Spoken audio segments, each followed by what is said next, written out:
आपण भारतीय म्हणून स्वतःला अत्यंत नशिबान समजलं पाहिजे, भाग्यशाली समजलं पाहिजे की आदरणीय नरेंद्र मोदी साहेबांसारखे आपल्याला पंतप्रधान लाभले. याचं कारण असं आहे की आपण जगभरामध्ये अन्य देशांमध्ये जी काही नागरिकांची परिस्थिती पाहिल्यानंतर सगळीकडे युद्ध सुरू आहे, सगळीकडे जीवनमान अतिशय विस्कळीत चाललेलं आहे आणि त्याच्यामध्ये आमच्या पंतप्रधानांनी आपल्याकडे कुठल्याही अशा पद्धतीचे संकट आतापर्यंत यायला दिलं नाही.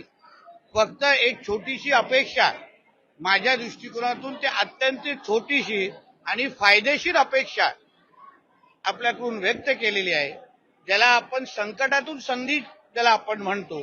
तर त्या दृष्टिकोनातून अगर आपण विचार केला तर काल पंतप्रधानांनी जे काही 7 आव्हानं केलेली आहेत त्या आव्हानाला आपण भारतीय नागरिक म्हणून आपण आपल्या पंतप्रधानांना त्याची साथ दिली पाहिजे. कारण का ज्या ज्या मागण्या, जे जे आव्हान त्यांनी केलेलं आहे त्याबद्दल आपण विचार केला तर आपल्या भारत देशाला अजून सक्षम करण्याच्या दृष्टिकोनातून ती आव्हानं अत्यंत महत्वाची आहे. उदाहरण, आपण डिझेल, पेट्रोल आणि ह्या गाड्या न वापरता आपण इलेक्ट्रिकच्या दिशेने जायचं, त्याच्यामुळे आपण अजून सक्षम होऊ शकतो. आता मी ज्या खात्याचा मंत्री आहे, उदाहरण माझ्याकडे मत्स्य व्यवसाय आणि बंदर खातं आहे, मी आपल्या माध्यमातून सगळे माझे मच्छीमार बांधव असेल, किनारपट्टीवर असलेले विविध नागरिक असतील, त्यांना सगळ्या जणांना मी आवाहन करणार आहे की आपण डिझेलच्या ह्या सगळ्या बोटी वापरण्यापेक्षा आपण इलेक्ट्रिकच्या दिशेने गेलं पाहिजे. त्यासाठी माझं खातं म्हणून जे जे मदत, मत्स्य खातं म्हणून, बंदर खातं म्हणून जी जी मदत आपल्याला लागेल, जे जे कर्ज आपल्याला कुठल्या बँकेतून लागतील, ती सगळ्याची सगळी मदत करण्यासाठी आम्ही तयार आहोत. येणाऱ्या कालावधीमध्ये किनारपट्टीवर चालणारी प्रत्येक बोट, मच्छीमारीसाठी गेलेली प्रत्येक बोट ही अगर इलेक्ट्रिक झाली तर निश्चित पद्धतीने मच्छीमारांनाही त्याचा फायदा होईल आणि देशालाही त्याचा फायदा होईल. आणि ह्यासाठी जी काही यंत्रणा लागेल, जी काही शासकीय मदत ताकद लागेल, ती पूर्ण पद्धतीने माझ्या मच्छीमार समाजाच्या मागे उभं करण्यासाठी मी तयार आहे. दुसरा मुद्दा म्हणजे पंतप्रधानांनी सांगितले आहे की 1 वर्षासाठी बाहेरगावी जाऊ नका. मी सिंधुदुर्ग जिल्ह्याचा पालकमंत्री आहे. माझा जिल्हा पर्यटन जिल्हा आहे आणि म्हणून ही माझ्यासाठी संधी आहे की आपण सिंधुदुर्ग जिल्हा म्हणून अगर विचार केला तर ही संधी, आपण संधीचं सोनं करायला हवं. आपल्या सिंधुदुर्गामध्ये येणारा जो पर्यटक आहे, जो आता ज्यांनी बाहेरगावी जाण्याचं नियोजन केलं होतं, ते सगळे प्लॅन रद्द करून आता सिंधुदुर्गाच्या दिशेने अगर येत असतील तर त्यासाठी आपण तयार राहिलो पाहिजे. हॉटेल चालक असतील, विविध पद्धतीने पर्यटन क्षेत्रातले विविध व्यावसायिक असतील, त्यांनी ह्या संधीचं सोनं करण्यासाठी जी जी मदत पालकमंत्री म्हणून, जिल्हा प्रशासन म्हणून आपल्याला द्यायची आहे, ती सगळी मदत देण्यासाठी आम्ही तयार आहोत. म्हणून हे सगळी 7 आव्हानं आपण अतिशय विचारपूर्वक अगर स्वीकारली तर माझ्या दृष्टिकोनातून मग सोनं खरंच नाही. मग दुसरं, आपण जे काही प्रवास करतो, आता मी माझ्या ताफ्यातल्या गाड्या कमी केल्या. माझ्याकडे 6-7 गाड्या होत्या, आता 3 वर आणल्या आहेत, 2 वर आणलेल्या आहेत. त्याचबरोबर मी इलेक्ट्रिक गाडीचं पण सिंधुदुर्ग, जी माझी डीव्ही कार आहे जिल्ह्यातली प्रशासन, ती पण मी इलेक्ट्रिक गाडी आता विकत घेतोय आम्ही. जी उद्या काल पेट्रोलची, डिझेलची घेणार होतो, ती आता इलेक्ट्रिक गाडी करणार आहोत. तर अशा पद्धतीचे सकारात्मक बदल अगर आपण स्वीकारले तर मला विश्वास आहे आपल्या देशाला महासत्ता बनवण्याशिवाय की जे काय आमचे पंतप्रधान नरेंद्र मोदी साहेबांचा हेतू आहे, उद्दिष्ट आहे, तो निश्चित पद्धतीने साध्य होईल.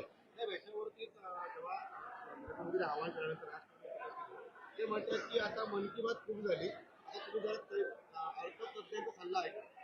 कदाचित घरात बसून अर्थतज्ञांचा सल्ला समजत नसेल आणि म्हणून ज्या आदरणीय नरेंद्र मोदी साहेबांनी गुजरातचं नेतृत्व केलं मुख्यमंत्री म्हणून, देशाचं नेतृत्व वारंवार करतायत, देशाचे नागरिकांनी त्यांना 3दा पंतप्रधान होण्याची संधी दिलेली आहे, त्या व्यक्तीला काय सल्ले द्यायचे हे आदरणीय राजसाहेबांना माहिती असलं पाहिजे.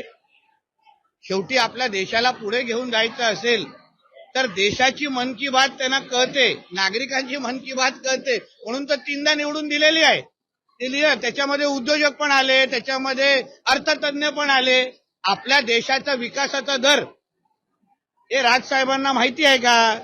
आज आपला देश आर्थिक सत्तेमध्ये 3 क्रमांकावर आहे, 3ऱ्या क्रमांकावर पोहोचलेला आहे. तो कुठे होता आणि कुठे आहे? देश अन्य जगामध्ये होणारी युद्धाची परिस्थिती, आणि आज आपण लग्न समारंभ करतोय, कार्यक्रम घेतोय, दुसरीकडे श्वास घेण्यासाठी पण संधी भेटत नाही. तर चांगल्याला चांगलं म्हणावं, हे हा माणुसकीचा धर्म म्हणतो.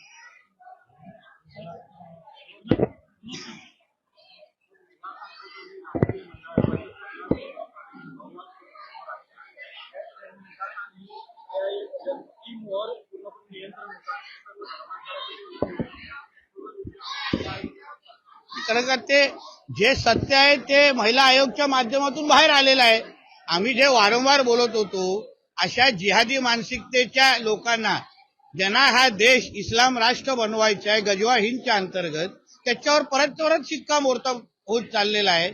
आणि म्हणून जसं मी काल बोललो, एआयएम सारख्या दहशतवादी संघटना जे काय त्या निदा खानला समर्थन करत होते, त्यांचा आता पूर्ण पद्धतीने बुरखा रोज पाठत चाललेला आहे. नासुद्दीन ओवैसी म्हणतात की वंदे मातरमला जनगणमनाबरोबर तुलना करू नये, कारण ही देवीची स्तुती आहे, त्यामुळे भारत हा कुठला एक धर्म किंवा देवी देवतांना मानत नाही. आमचा देश हा हिंदू राष्ट्र आहे.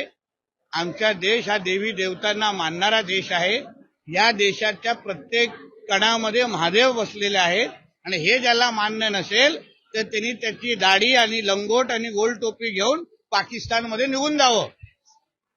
तुम्ही आमच्या देशामध्ये एवढी हिंमत पाकिस्तानमध्ये कोण भारताबद्दल बोलण्याची ठेवली असती का? गीताबद्दल बोलण्याची ठेवली असती का? मग हे ओवैसी सारखी घाण, ज्याला जो आतंकवाद्यापेक्षा कमी नाही, जसं मी काल त्याला ओसामा बिन लादेनची उपमा दिली ती योग्यच होती. जे ओसामा बिन लादेनचे विचार होते त्याच्यामुळे तो मारला गेला, तेच ह्या ओवैसीची उपमा आहे. कदाचित त्याचा पुनर्जन्म ह्या ओवैसी मध्ये झाला असेल. म्हणून आमच्या वंदे मातरम किंवा आमच्या हिंदू राष्ट्राकडे कोण हे वाकड्या नजरेने बघत असतील ना, ते सरळ हिरव्या सापांना त्यांच्या पाकिस्तानच्या अब्ब्याच्या बिळामध्ये पाठवून देण्याची वेळ आलेली आहे.